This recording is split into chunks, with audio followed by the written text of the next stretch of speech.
मैं आप लोगों को एक बात बताना चाहता हूं कि लाइफ में सबसे बड़ी खुशी उस काम को करने में है जिसे लोग कहते हैं तुम नहीं कर सकते हो। तो आप लोग जम के मेहनत कीजिए और एग्जाम में अच्छे नंबर ला के उन्हें दिखा दीजिए। तो नमस्कार दोस्तों, स्वागत है आपका अपना चैनल न्यू क्लासेस में। आज क्लास 10th के लिए यह वीडियो काफ़ी इंपॉर्टेंट होने वाला है, तो शुरू से अंत तक देखिएगा। सारा चीज़ आप लोगों को बिल्कुल अच्छे से समझ में आएगा। और अभी तक जितने भी स्टूडेंट नए जुड़े हैं, प्लीज़ मेरे चैनल को सब्सक्राइब करें और साथ ही बेल आइकन को जरूर दबाएं। और आज हम जो आप लोगों को बताने वाले हैं वो सब्जेक्ट मैथ टर्म 2 एग्जाम का है, ठीक है, जो 16 अप्रैल में आप लोगों का एग्जाम होने वाला है। उसका मोस्ट वीवीआई इंपॉर्टेंट क्वेश्चन लेकर के आए हैं। और आज हम जो आप लोगों को बताएंगे वो माध्य के बारे में पूरा आंसर के साथ में आप लोगों को समझाएंगे। तो सारा चीज़ आप लोग शुरू से अंत तक देखिए, सारा चीज़ आप लोगों को बिल्कुल अच्छे से समझ में आएगा। तो चलिए यहाँ पर पहला प्रश्न आप लोग देख लीजिए, ठीक है। यहाँ जो पहला प्रश्न आप लोग देख सकते हैं, ठीक ना, यहाँ पर तो देख लीजिए। एग्जाम जो आप लोगों का होने वाला है उसमें भी सेम इसी तरह का प्रश्न देखने को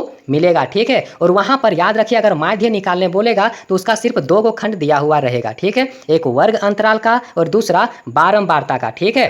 तो लेकिन आप लोगों को उसमें 4 खंड लिख करके आंसर बनाना है, ठीक है। तो यहाँ पर 4 खंड का नाम आप लोग सबसे पहले देख लीजिए, ठीक है। सबसे पहला खंड देख लीजिए वर्ग अंतराल जो प्रश्न में रहेगा, दूसरा देख लीजिए बारंबारता जो प्रश्न में रहेगा, ठीक है। और याद रखिएगा बारंबारता को F1 भी कहा जाता है। और जो आप लोगों को एक्स्ट्रा खंड बनाना है, ठीक है, वो मध्य बिंदु का रहेगा, ठीक है, वो मध्य बिंदु का रहेगा। और मध्य बिंदु को X1 के नाम से जाना जाता है, ठीक है। और जो आप लोगों को अगला खंड बनाना है, ठीक है, उसे F1 और X1 कहा जाता है, ठीक ना। और जो F1 और X1 रहेगा, ठीक है, उसको किस तरह से बनाया जाता है चलिए आगे आप लोगों को हम समझाएंगे, ठीक है। तो यहाँ पर सबसे पहले आप लोग देख लीजिए जो इसका पहला काम होता है, ठीक है। तो सबसे पहले यहाँ पर जो बारंबारता का मान होगा, ठीक ना, यहाँ पर सभी को जोड़ करके और उसको लिखना है, ठीक है। तो इस तरह से इसको बनाया जाता है। और उसके बाद में यहाँ पर देख लीजिए मध्य बिंदु किस तरह से निकाला जाता है, ठीक है। तो मध्य बिंदु निकालने का इसका मुख्य यह कारण होता है कि यहाँ पर जो देख लीजिए यहाँ पर 0 और जो यहाँ पर 10 लिखा हुआ है, ठीक है, दोनों को ऐड कर दीजिए और दोनों को जोड़ने के बाद में उसे 2 से भाग दे दीजिए, ठीक है। तो इसका आंसर कितना आएगा, तो 5 आएगा, ठीक है। तो वही यहाँ पर लिखा हुआ है, ठीक है। अब उसके बाद में अगला देख लीजिए जो यहाँ पर 10 और 20 दिया हुआ है, ठीक है। तो दोनों को फिर जोड़ दीजिए और दोनों को जोड़ने के बाद में फिर 2 से भाग दे दीजिए, ठीक है। तो इसका आंसर कितना आएगा, तो याद रखिएगा 15 आएगा, ठीक है। तो यहाँ पर आप लोग देख सकते हैं दूसरा खंड में भी 15 लिखा हुआ है। तो सारा प्रोसेस इसका इसी तरह से बनाया हुआ है, ठीक है।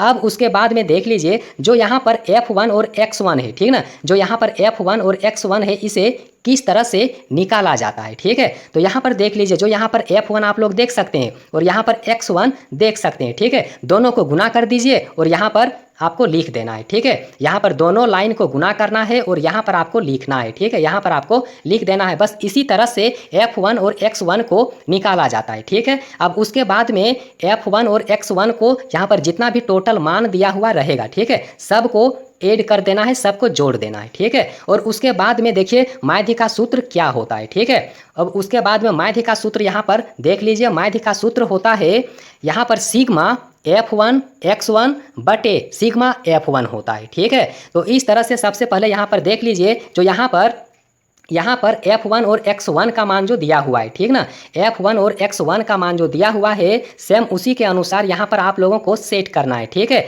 यहाँ पर देख लीजिए F1 और X1 के जगह में इतना लिखा हुआ है, ठीक है। और फिर नीचे में देख लीजिए यहाँ पर F1 का मान जो दिया हुआ है सेम यहाँ पर सेट कर दिए, ठीक है। और उसके बाद में यहाँ पर देख लीजिए यहाँ जो 0 से 0 तो कट गया, ठीक है। तो उसके बाद में यहाँ पर 119 को 4 से जब भाग दीजिएगा तो इसका आंसर कितना आएगा, 29.75 इसका आंसर आएगा। और यही इस माध्य का आंसर है, ठीक है। तो माध्य इसी तरह से बनाया जाता है, ठीक है। तो चलिए अगला प्रश्न भी देख लीजिए और सारा प्रोसेस इसका उसी तरह से रहेगा, ठीक है। तो अब हम जल्दी जल्दी बताएंगे, ठीक है। तो यहाँ पर अगला प्रश्न भी आप लोग देख सकते हैं, यहाँ पर वर्ग अंतराल है और बारंबारता, ठीक है। तो आप लोगों को कितना खंड बनाना है, तो आप लोग तो बहुत तेज हैं, आप लोग सीख गए होंगे, ठीक है। तो 4 खंड बनाना है, ठीक ना।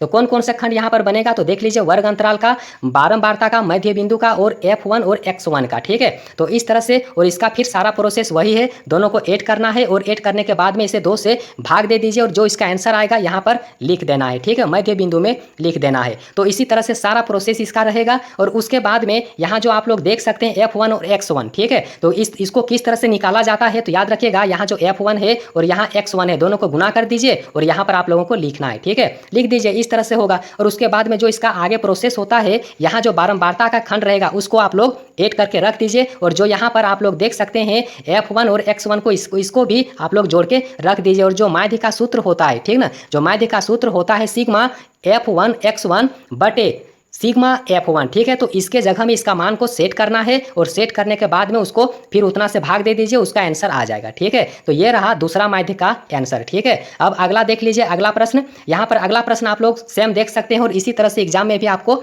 देखने को मिलेगा, ठीक है। तो उसमें भी आप लोगों को सिर्फ 2 खंड रहेगा, वर्ग अंतराल का और बारंबारता का, ठीक है, इस तरह से। लेकिन आप लोगों को उसमें कितना खंड लिख करके बनाना है, तो याद रखिएगा 4 खंड आप लोगों को उसमें लिखना है और अच्छे से बनाना है, क्योंकि एक प्रश्न का 5 नंबर मिलेगा, ठीक है। तो चलिए यहाँ पर फिर से देख लीजिए, एक वर्ग अंतराल का खंड बनेगा, दूसरा बारंबारता का, फिर मध्य बिंदु का, और यहाँ जो आप लोग देख रहे हैं F1 X1 का, ठीक है। तो इस तरह से 4 खंड रहेगा और सबसे पहला काम जो इसका होता है, यहाँ पर देख लीजिए जो बारंबारता का, ठीक ना, इसको जोड़ करके आपको लिख देना है। और उसके बाद में यहाँ पर जो देख रहे हैं F1 X1 को, इसको भी जोड़ करके लिख देना है, ठीक है। लेकिन याद रखिए जो यहाँ पर मध्य बिंदु, ठीक ना, फिर यहाँ पर देख लीजिए मध्य बिंदु को किस तरह से निकाला जाता है। तो यहाँ पर जो आप लोग देख सकते हैं, दोनों को ऐड करना है, दोनों को जोड़ना है और जोड़ने के बाद में इसको 2 से भाग दे दीजिए, ठीक है। तो 2 से जब इसको भाग दीजिएगा तो इसका आंसर कितना आएगा, 125 आएगा, ठीक है। तो इसी तरह से सारा प्रोसेस इस लाइन का किया हुआ है, ठीक है। यहाँ पर आपको जोड़ना है और 2 से भाग देना है और यहाँ पर लिखना है, यहाँ पर आपको जोड़ देना है और 2 से उसको भाग दीजिए और उसका आंसर इधर लिख देना है, ठीक है, मध्य बिंदु पर लिख देना है, ठीक है।